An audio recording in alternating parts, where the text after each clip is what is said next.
it's superb. Right, over to you. Explain what the premise of the book is.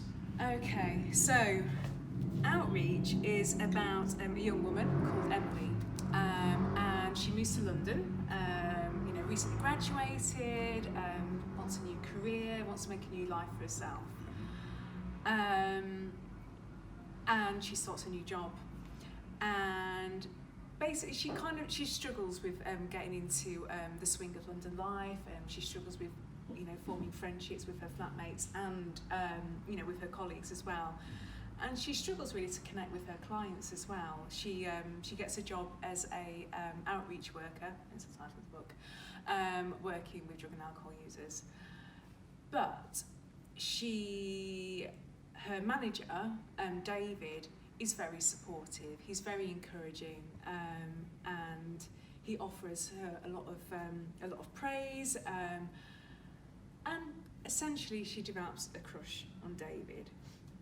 And the premise of the book is essentially, and I've admitted to everyone here who already knows me, that I've been in a similar situation where I have moved to London and I've had a very supportive boss, and I developed a crush on him, I'm not going to lie. However, I was able to, because of, the support around me and other reasons, to distinguish between what was basically a fantasy and a crush on my manager, and what the reality was.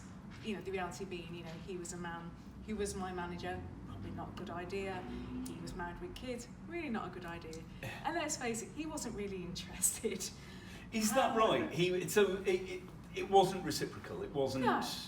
We got on really, really well. We got on really, and he was a good friend, and we did get on really well. But I think because I was quite flattered by, not the attention, that's probably not the right word. I don't think I was used to having such a positive relationship with a man at that time. Interesting. So in a way, it was kind of like a bit of a green light for me. It's like, oh, this is really nice, I quite like this, and I think that's why I developed a crush on him. What I was interested in exploring when I wrote this was what would happen if you start to, that crush becomes a fantasy, and that fantasy almost becomes a reality, and you sort of, those little flirtatious moments you pick up on, and before you know it, you believe that you are essentially forming a relationship with somebody. I think we've all been there.